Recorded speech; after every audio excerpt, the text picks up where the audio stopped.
what's going on? What's going on? What it do? What it do? What it do? Scat crew, scat squad. Welcome back to another ASMR NBA discussion video. Today we're gonna be going over the East and the West reserves. I know I said I was gonna split it up between the conferences, between videos. We ain't got time for that. The game starts in like 4 hours, so I gotta get this content out, man. But yes, we will be going over majority of this video. We'll talk about the West in like the last 4 or 5 minutes, whatever. We'll get into the East. But let's start things off with Kawhi Leonard. Kawhi Leonard is the only person on the Western reserves who I believe deserves to start. Like I said, I would have only started LeBron or KD. I wouldn't have started both. My vote is to bench KD and start Kawhi and LeBron. The Suns are the 5th seed.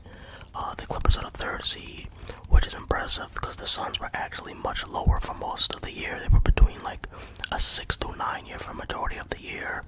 But yeah, the Clippers have been the better team for majority of the season. Kawhi is averaging 24, 6, and 4 on 63 true percentage shooting. So yeah, I would definitely start Kawhi. I think this person right here, Anthony Edwards, Ant-Man, aka Baby Jordan, is the second person, if I had to choose like a second person who deserves to start. Now I know in reality he was never going to start over Shea or Luka this year because the numbers they're putting up this regular season is ridiculous. But if I had to absolutely choose somebody else to start, Ant-Man would be my first pick, or my second pick after Kawhi, to move from the reserves to the starting lineup. This man has carried the Timberwolves. Karl has been a huge part of that too. But Anthony Edwards averaging 26, 5, and 5. Only 7 players at that age have put up those numbers, man, in NBA history, so that's crazy. Yeah, he's a leader. He's becoming more efficient. His 3-ball he's already an above average shooter. Whatever generational point guard or shooting guard besides Michael and Kobe, he's already has a better jump shot than them. D-Wade, Derrick Rose, whatever guard with generational athleticism. Ant-Man is just as athletic and is a better shooter. So yeah, man, Anthony Edwards, you deserve to be an all-star. You're not a backup. You're not a substitution this year. Alright, so moving on. I got Anthony Davis, man, who actually has been having a good year, a sleeper year, 25 and 12, 62 true shooting percentage. So Anthony Davis, he is becoming the core option, the number 1 option offensively for the Lakers. We already know he's the best defender, or at least interior defender on the Lakers. The Lakers still have Jared Vanderbilt, who's a lockdown defender at the wing position, but AD is still a top 15 player, top 12, borderline top 10 player when he's at his best.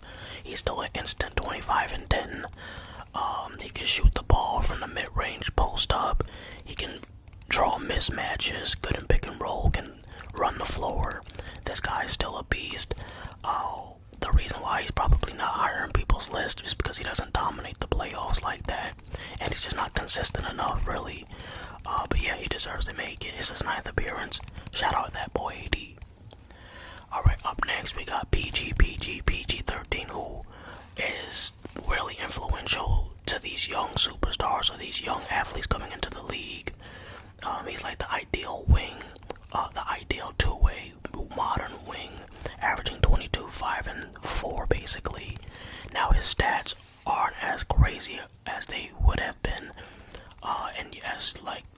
in previous years, but obviously Russell Westbrook and James Harden are 2 huge additions for the Clippers, so of course you can expect Paul George's stats to go down a little bit, just based off the fact that James Harden is getting so many of the shots now. James Harden's being an orchestrator of the offense. And then you still have Kawhi, who's going to get his 25 to 30 points. So I'm not really tripping over Paul George's points per game. He's still a great player, top 20 player, can shoot the 3-level scorer, elite defender. He just has to show up in the big moments. That's really what Paul George's concern is. Can he show up consistently and be the second or third third best player on a championship team. The West is loaded this year, man. It's really loaded, so we're gonna have to find out. Alright, next we got Steph, that boy, Stephen Curry. I don't even know have his points per game in front of me. I think he averages somewhere between like, if I had to guess, somewhere between like 27 and 29. But yeah, Curry is still Curry. He's still the best point guard as far as I'm concerned until Luka wins a ring, or like Stephen Curry. Or like unless Shea just wins a championship this year. Just because he has more playoff experience, and I know he's gonna show up in the postseason. We still don't know how Shea's gonna look like in the postseason. And Luka Doncic is just, his play style isn't as good as Curry is in the playoffs. What I mean by that, I just think Stephen Curry's brand of basketball is more efficient and effective in postseasons compared to Luka, who's more ISO driven, and he's trying to collapse the defense, draw to or collapse the defense and just kick out. I just think the fact that Curry can move without the ball makes him more dangerous than Luka in the postseason, so shout out to Curry.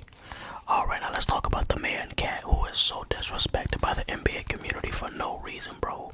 Averaging 23 points on 64 true shooting. That's ridiculous, bro. KarlAnthony Towns, he might be the second best shooting big of all time. Dirk Nowitzki's obviously the best scorer and the best shooter for right now, but Karl can go down as the best 3-point shooting big ever, like so serious. He already won a 3-point contest, and I know he's participating in the event this year. In fact, I think didn't he come in like second? But yeah, man, Karl is a beast. His defense has improved a good bit this season. He's becoming a smarter defender, anticipating plays before it happens. He's always been an elite shooter, and now he's making it. He's putting emphasis on driving the ball. Like, he puts his head down and he takes these strong drives to the cup that I really enjoy. Straight line drives. He puts his head down. 40% of the time it ends up being an offensive foul, but whatever. But yeah, it's not just Anthony Edwards, Ant-Man. Karl has been a huge factor for this Timberwolves team, him and Rudy Gobert. So yeah, Karl definitely deserves to make it. It just sucks that Sabonis didn't make it because they both deserve it. Alright, let's get to the East. You got Paolo Banchero, Jaylen Brown, who's averaging 23 points. Jaylen Brown, we talked about him a lot, quite a bit in our previous video, so we're not going to talk too much about him because we already talked about him and Maxey. So Paolo Banchero, Paolo. He is an all-star. I think this is his first all-star appearance, right? Because this is his second year. He deserves it. The Magic are actually relevant for the first time since Dwight Howard has left. Or have been forced out of Orlando, so it's good to see the Magic being a decent team. The Magic has some of the best perimeter defenders in the league. They have some different versatile pieces. I like Suggs. He's a very versatile Swiss Army knife. Reminds me of Derek White in a sense. He's good to just do it all. But yeah, Paolo Banchero, he reminds me, he's the closest thing to Carmelo Anthony I think we're going to see in this generation, man. 6'9", 6'10". Bully ball, can put the ball on the floor, 3-level scorer. Not so much a great 3-point shooter yet, even though he is technically a 3-level scorer. I think once he gets his 3-ball more consistent, he definitely will be the closest thing to Melo, because he already has the post, the strength, the footwork.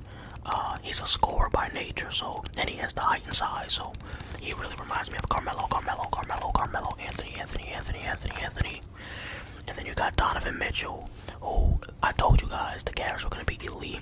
I told you I expected the Cleveland Cavaliers to be the team that I expected them to be last year, this year. Because last year I predicted them to be a top 4 seed and to make it to the second round minimum, borderline make the Eastern Conference Finals, but they choked and they lost in the first round last year. So it's good to see Donovan Mitchell, Donovan.